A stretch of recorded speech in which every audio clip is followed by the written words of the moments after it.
عطا کروں گا۔ حضرت بابا فرید الدین مسعود گنج شکر بابا صاحب رحمۃ اللہ علیہ فرماتے ہیں کہ ایک نیک نوجوان تھا، دن کو روزہ رکھتا، رات کو نماز پڑھتا، پر اللہ سے ڈرتا پھر بھی بہت ہی زیادہ تھا،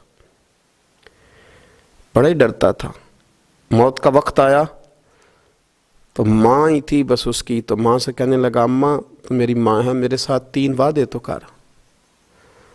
اس نے کہا پتر تو بتا، آخری ہجکی لے رہا ہے اور اس غریبنی ماں سے تو وعدہ لے رہا ہے، بتا کیا وعدہ ہے؟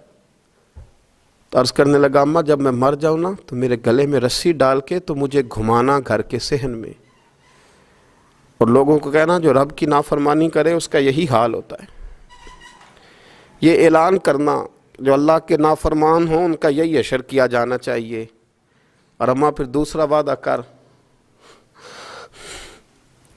میرا رات کو جنازہ اٹھایا جائے، میں نہیں چاہتا کہ کسی کے منہ سے یہ لفظ نکل جائیں کہ وہ دیکھو اللہ کا نافرمان جا رہا ہے، رات کو میرا جنازہ اٹھانا۔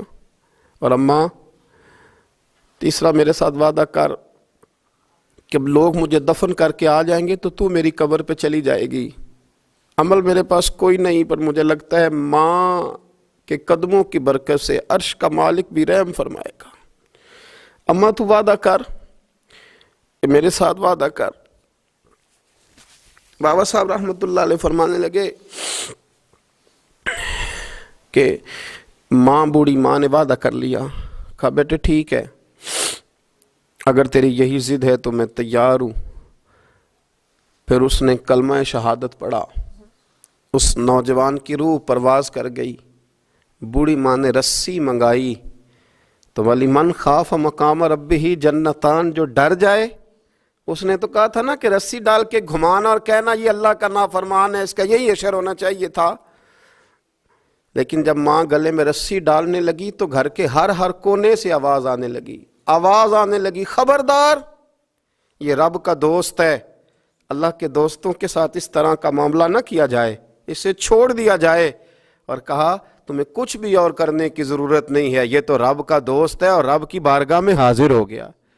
کوئی بندہ کہے گا کہ یہ تو ایک بابا فرید کا سنایا ہوا واقعہ ہے، سنیے، بخاری میں حدیث ہے، نبی پاک صلی اللہ علیہ وسلم نے فرمایا، حضرت ابو ہریرہ رضی اللہ تعالیٰ عنہ راوی ہیں، حضور فرماتے ایک شخص مرنے لگا تو اپنے بچوں سے کہنے لگا کہ میں جب مر جاؤں تو مجھے جلا دینا، اور پھر میرے جلے ہوئے وجود کو پیس دینا، پھر مجھے ہوا میں اڑا دینا۔ پتر مجھے اڑا دینا، مجھے بڑا ڈر لگتا ہے، اگر رب نے مجھ سے حساب پوچھا تو میں قابل نہیں ہوں، اڑا دینا مجھے ہواؤں میں۔ اگر اس نے مجھ سے عذاب لیا تو حساب لیا تو بڑا سخت حساب لے گا۔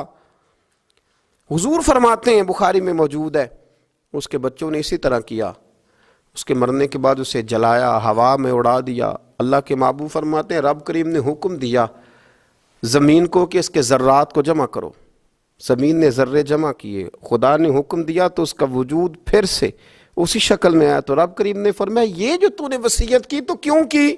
اللہ جانتا ہے کہ نہیں جانتا؟ یہ کی تو کیوں کی؟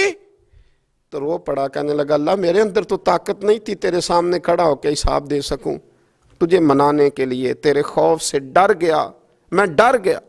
اگرچہ ہمارے بزرگوں نے لکھا ہے کہ آج یہ وصیت کرنا، اس رنگ میں یہ طرز اختیار کرنا درست نہیں، لیکن آپ غور فرمائیے کہ نبی پاک علیہ السلام فرماتے ہیں جب اس نے کہا نا اللہ تجھ سے ڈر کے یہ کیا،